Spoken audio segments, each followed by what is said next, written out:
y con su espíritu. Lectura del Santo Evangelio según San Lucas. Gloria a ti, Señor.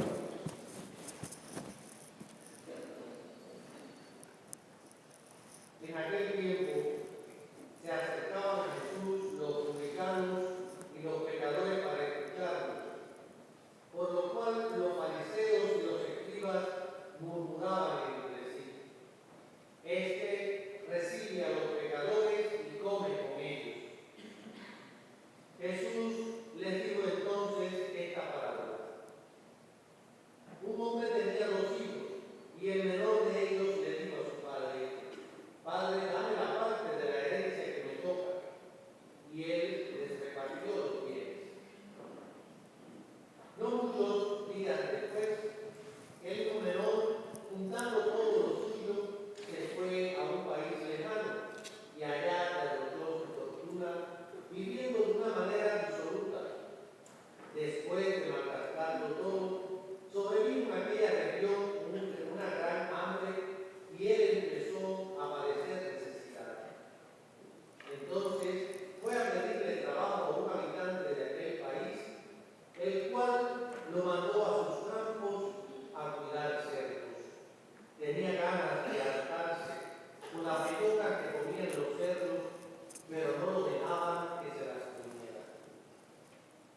Se puso entonces a reflexionar y dijo: ¿Cuántos trabajadores en casa de mi padre tienen pan de sobra? Y yo aquí me estoy muriendo de hambre. Me levantaré, volveré a mi padre y le diré: Padre, he pecado contra el cielo y contra ti. Ya no merezco llamarme hijo tuyo. Recíbeme como a uno de tus trabajadores. Enseguida se puso en camino hacia la casa de su padre. Estaba todavía lejos cuando su padre lo vio y se enterneció profundamente. Corrió hacia él y echándole los brazos al cuello, lo cubrió de besos. El muchacho le dijo: Padre, he pecado contra el cielo y contra ti. Ya no merezco llamarme hijo tuyo. Pero el padre les dijo a sus criados: Pronto, traigan la túnica más rica y vístansela. Pónganle un anillo en el dedo y sandalias en los pies. Traigan el becerro gordo y mátenlo. Comamos y hagamos una fiesta, porque este hijo mío estaba muerto y ha vuelto a la vida. Estaba perdido y lo hemos encontrado. Y empezó el banquete. El hijo mayor estaba en el campo y al volver, cuando se acercó a la casa, oyó la música y los cantos. Entonces llamó a uno de los criados y le preguntó qué pasaba. Este le contestó: Tu hermano ha regresado y tu padre mandó matar el becerro gordo por haberlo recobrado sano y salvo. El hermano mayor se enojó y no quería entrar. Salió entonces el padre y le rogó que entrara, pero él repitió: Hace tanto tiempo que te sirvo, sin desobedecer jamás una orden tuya, y tú no me has dado nunca ni un cabrito para comérmelo con mis amigos. Pero eso sí, viene ese hijo tuyo que despilfarró tus bienes con malas mujeres, y tú mandas matar el becerro gordo. El padre repuso: Hijo, tú siempre estás conmigo, y todo lo mío es tuyo. Pero era necesario hacer fiesta y regocijarnos, porque este hermano tuyo estaba muerto y ha vuelto a la vida. Estaba perdido y lo hemos encontrado. Palabra del Señor. Gloria a ti, Señor Jesús.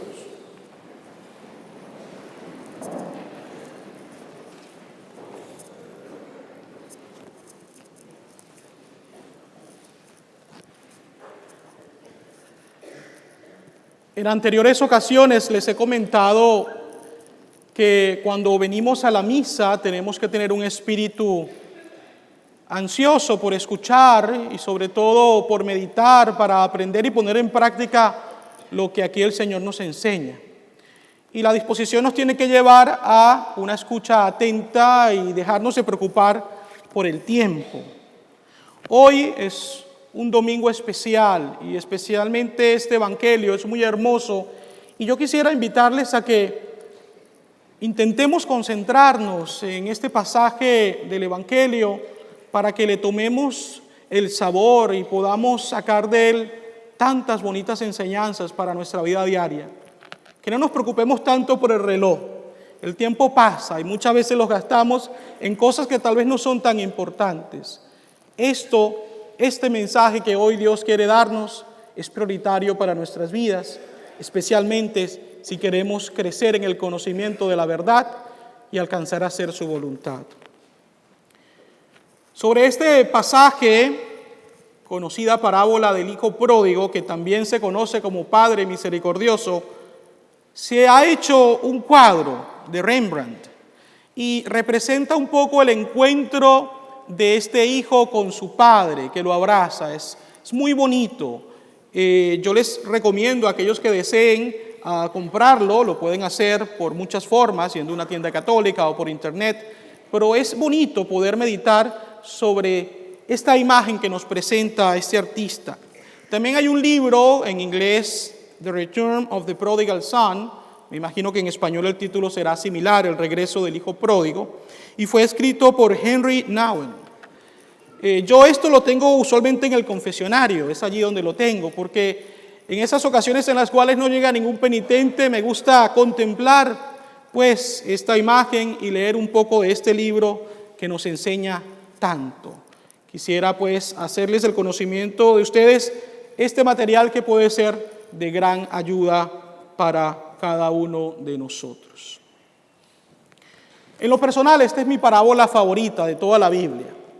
¿Y saben por qué? Porque creo que todos nosotros en algún momento de nuestra vida hemos sido ese hijo pródigo, que se marcha de la casa del Padre dejándonos llevar muchas veces por nuestros caprichos, por nuestro egoísmo, por nuestra soberbia, y ingenuamente pensamos de que lejos del Padre podemos hacer mejor las cosas.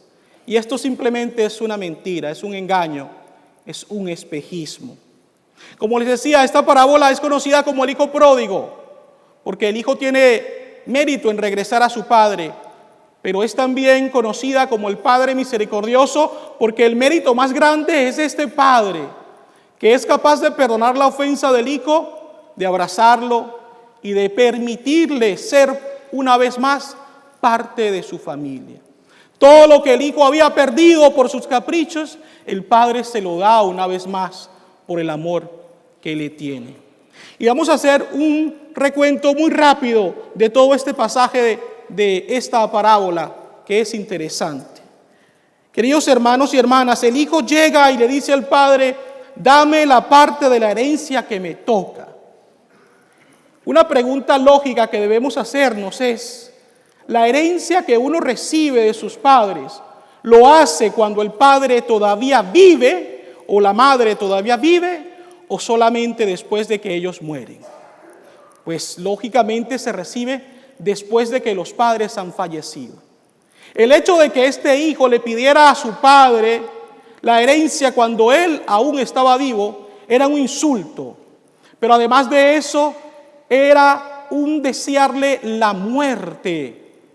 Y esto es algo grave, porque el hijo está rechazando plenamente al padre, que incluso le desea la muerte. Eso es la verdad de fondo de este pasaje. Yo creo que si a alguno de nosotros nos tocara algo como esto, siendo el padre, diríamos: mire, si usted quiere plata, vaya y trabaje, o espere al menos de que yo me muera y de ahí hereda, pero no sea grosero. Esa sería la respuesta de muchos de nosotros. Sin embargo, este padre no desea violar la libertad de su hijo y con el dolor del alma lo deja ir, sabiendo seguramente que este hijo va a enfrentar muchas dificultades, muchos dolores, sufrimientos que van a hacer sufrir más al padre que al mismo hijo. Pero sin embargo Dios nos crea libres. Y es por eso que ese padre en el dolor deja partir a su hijo, pero eso no quiere decir que se despreocupa por él. Fíjense ustedes, el padre lo deja ir, pero se queda allí, esperando un eventual regreso de este hijo malagradecido. El hijo se va, vive la vida loca, aprovechando un dinero que no había ganado, el cual no había trabajado, pero que creía que le pertenecía. Todo va bien hasta que se queda sin dinero. Y allí entonces comienzan los problemas, comienzan los dolores. Fíjense ustedes, si el hijo en ese momento, dejándose llevar por la humildad, hubiera dicho: fallé, me equivoqué, lo que hice estuvo incorrecto, regreso con mi padre, el padre lo hubiese recibido, claro que sí. Pero este hijo no tuvo la valentía en ese primer momento para decir: me equivoqué. Y por eso decidió seguirse hundiendo en el pecado. Y esto nos pasa con frecuencia a muchos de nosotros. Sabemos que hemos metido la pata, sabemos que hemos equivocado nuestra acción, pero en ocasiones la soberbia no nos permite reconocerlo y nos seguimos hundiendo más y más en el pecado. Es impactante escuchar y meditar que el hijo estuvo en una situación tan adversa que incluso se vio obligado por la necesidad a ir a cuidar cerdos. Una labor que solamente hacían los esclavos. Y si él está cuidando de los cerdos, quiere decir que ha llegado a ser también él un esclavo. Un esclavo espiritual de sus caprichos, de sus pasiones, de su egoísmo. San Jerónimo tiene una frase muy fuerte sobre este pasaje. San Jerónimo dice: el hijo pródigo al principio sentía asco de los cerdos, pero después terminó comiendo con ellos. Para un judío es impensable comer carne de cerdo, mucho más cuidarlos. Este pasaje o este dato en particular nos enseña que el hijo pródigo llegó a lo más bajo, no podía caer más de lo que había llegado. Hasta ese punto llegó él. Y es allí donde finalmente recapacita. Y se recuerda de que tiene un padre que es misericordioso. Claro, vamos a ser sinceros, también el estómago se lo pedía. Tenía hambre. Pero recuerda que el Padre es misericordioso. Y es allí cuando él mentalmente construye un acto de contrición hermoso, donde dice: ¿cuántos asalariados de mi Padre tienen pan de sobra y yo aquí me estoy muriendo de hambre? Es por eso que regresaré a la casa de mi Padre y le diré: Padre, he pecado contra Dios y contra ti. Es por eso que no merezco llamarme hijo tuyo. Trátame como a uno de tus asalariados. Es una decisión personal y también por esta decisión él tiene su mérito. ¿Cuántas veces nos pasa de que hay personas que nos dan consejos y nosotros no queremos tomar la acción? Por más que queramos a una persona y queramos su bien, es la persona la que en muchas ocasiones debe de decir: hasta aquí, me levanto del fango del pecado. Voy a dejar a los cerditos tranquilos comiendo lo que ellos deben comer, pero yo regresaré donde mi Padre, porque Él me alimenta de una manera excelente, con su cuerpo y con su sangre, comida y bebida de salvación. Y es allí entonces cuando finalmente el hijo se pone de regreso para encontrarse con su padre. Pero hay un detalle que resalta aquí. Es que el Evangelio nos dice que es el padre el que ve primero al hijo, siendo que el hijo era el que iba a buscar a su padre. Lo lógico hubiese sido que el hijo viera al padre primero. Esto nos enseña dos cosas.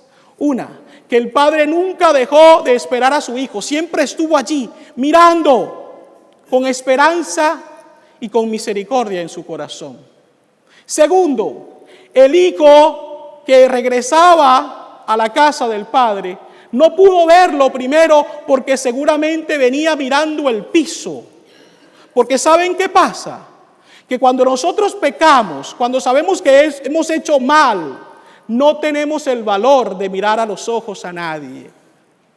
Y no sé si a ustedes les pasó siendo pequeños, niños, que hacíamos algo y nuestros padres nos descubrían y nos decían, míreme a la cara y dígame la verdad.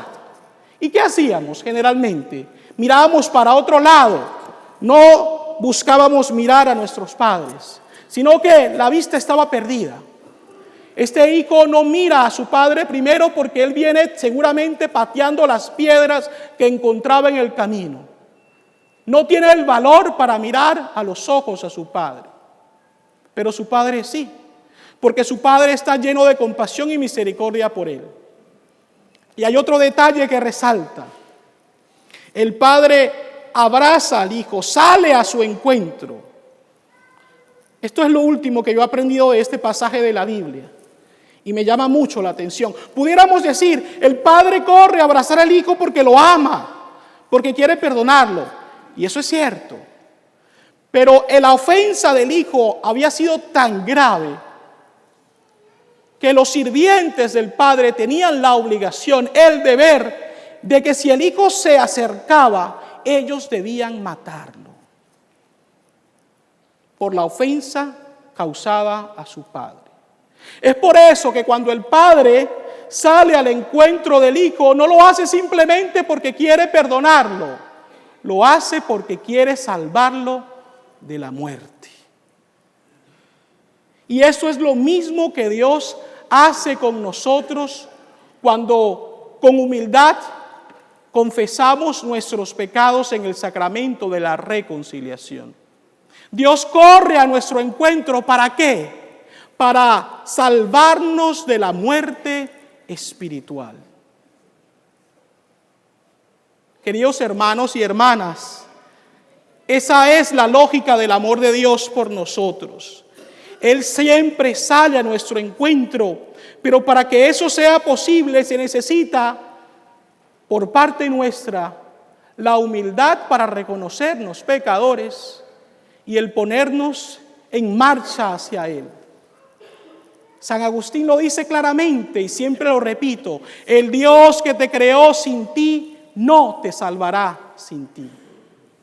Necesitamos mirar a Dios, recordar su misericordia, su compasión y con valentía decir, querido Padre, vuelvo a tu casa, que por tu misericordia permites que también sea mi casa.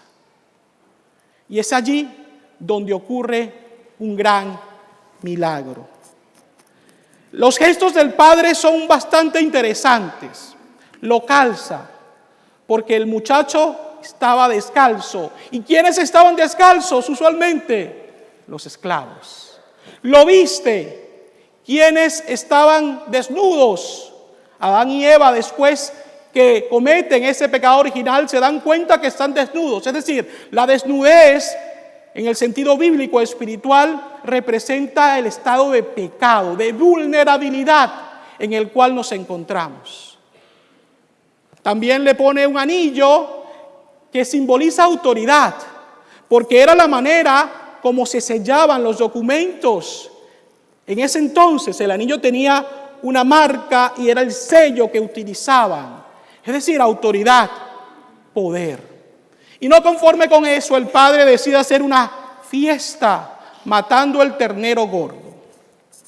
Todo esto simboliza pues la alegría de Dios cuando uno de nosotros viene a su encuentro.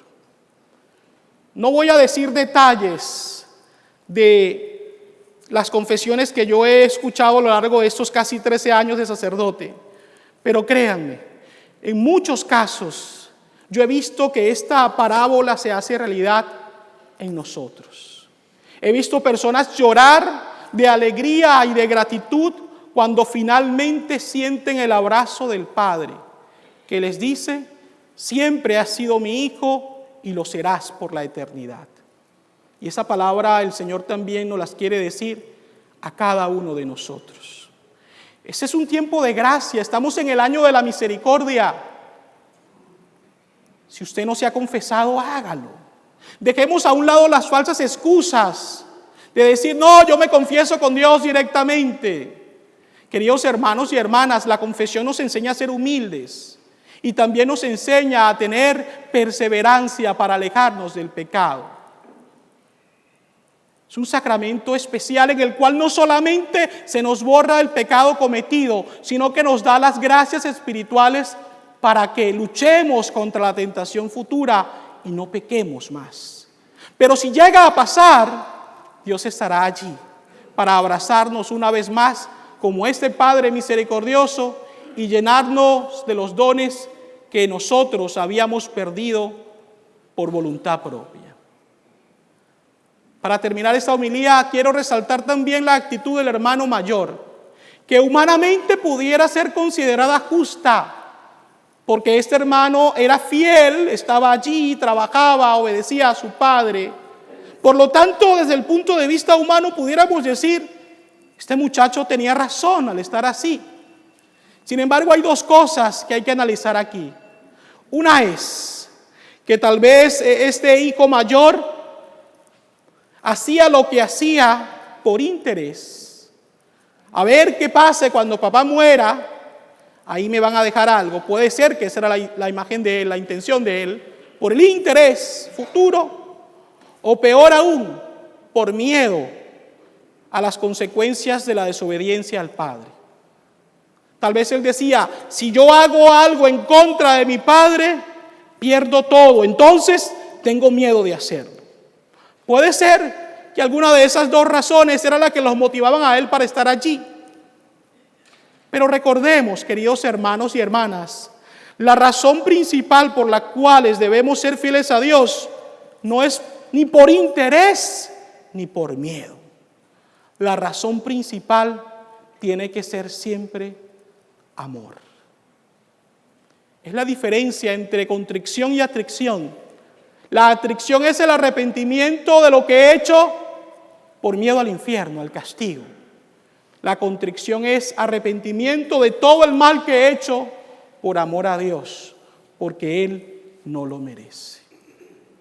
Si bien es cierto que la atrición también nos lleva a arrepentirnos, no es el camino perfecto. El camino perfecto es la contrición. Pidámosle pues al Señor, queridos hermanos y hermanas, que en esos días de Cuaresma que todavía nos quedan a disposición, podamos alimentar en nuestro corazón el deseo de arrepentirnos de nuestros pecados, pequeños o grandes, pocos o muchos, que nos podamos arrepentir, que podamos confesarnos para experimentar el gozo de sentirnos una vez más hijos del Padre eterno. Así sea.